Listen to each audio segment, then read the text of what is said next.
Hey guys, welcome to my channel. My name is Prits. The COVID-19 situation, the world as we know has changed. We will have to learn how to live with the new reality and to embrace it. And to make the transition easier, I will talk to you about change and how to embrace change in this short video.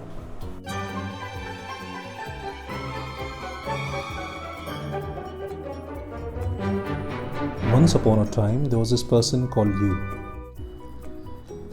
As he was walking in the garden of change, he saw a flash, and lo, it was change. Upon seeing change, Yu was visibly unhappy. Change, however, decided to greet Yu. Change then introduced himself. He said, "I am a result of past actions. I am different and here to make you different.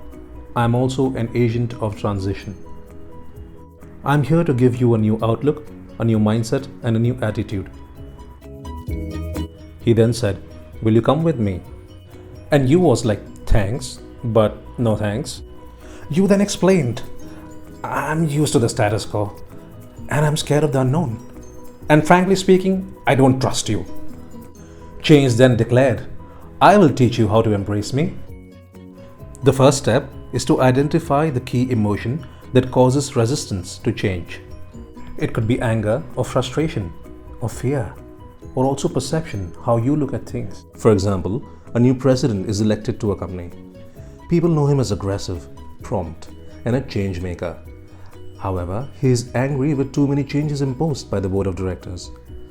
He becomes resistant to change. Upon analyzing the situation, he realizes he is angry because he isn't able to persuade the board on how changes should be implemented. They give him a deaf ear, and he feels paralyzed. The next step is to measure emotion. On a scale of 1 to 10, rate how deep you are in it. Going back to our example of anger with the new president, we will measure the emotion between 1 to 10. We will discuss both possibilities of score A, 1 to 5, and score B, 6 to 10. Now let's discuss score A, scores between 1 to 5 out of 10. In our example, the president is surely angry enough to not have a say with the board. However, he is not angry enough to detach his emotion and do an impartial what-if analysis. He should list down all possible missed opportunities should he offend the board by not listening to them. For example, miss future promotions.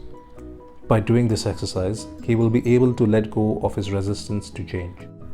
Now let's look at score B, scores between 6 to 10 out of 10. In this scenario, the president is heavily invested in his emotion of anger that is resisting him to change. It is safe to conclude that the subconscious mind is in play. Now, emotional conflict in the subconscious mind can be divided into two parts: personal and situational. In our example, the president could be going through personal issues like possibility of a divorce, terminal illness of a loved one, etc. In such a scenario, expecting him to lead an involuntary change will definitely call for strong resistance. As for situational example, the president could be deeply angry with his proposed change because it reminded him of the humiliation he had gone through the last time he did something like this. The entire staff spoke ill about him in his presence in the town hall. To deal with the situational subconscious problem, we will look at tip number 3. The unconscious mind is very powerful. It has no human bias. It is only when the conscious mind comes into picture the subconscious mind is created, and that is very disruptive. This is why a proper response to the mind should be given. This is not a one-time or one-day response. It has to be practiced daily. In simple words, reinforcements of positive messages you send to your mind. Do this daily. Learn to reward yourself for any victory made. Congratulate yourself daily and reinforce positivity into your subconscious mind. Now remember, the journey is always greater than the destination. We tend to always focus on the how. We should instead look at what, when, and why. For example, avoid emphasizing on how will the team cope with the change? How will I be able to survive with the business process? Answering the how should be limited to operational execution only and not to feed the subconscious ego. Realign goals. Your current goals are the ones without change. Now write down new goals as per the change implemented. Identify the gap. You will realize your realigned goals will be met better with the change. This will immediately notify the subconscious mind.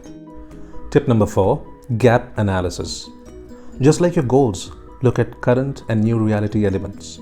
It could be location, people, or processes. For example, change might mean moving from Europe to Asia, or working with people who don't believe in your leadership, or say introducing robots and cutting down on human capital. Now don't forget internal factors like values or beliefs. For example, a company could say, from now on, the management has decided to entertain top officials of the government to get contracts signed faster. This is a corrupt practice and doesn't go well with your values of honesty and transparency.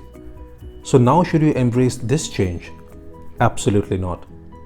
You will learn to identify healthy change and unhealthy change. This way you know where you stand. Tip number 5. Deal them one by one. Break down internal and external points into actionable steps. Make progress notes and gratitude journal, if you will. And give yourself a deadline to action all the steps. Upon hearing this story, you got impressed with change and they both left to an undisclosed location. If you like this video, give it a thumbs up, subscribe to the channel, and if you loved this video, then share it with others.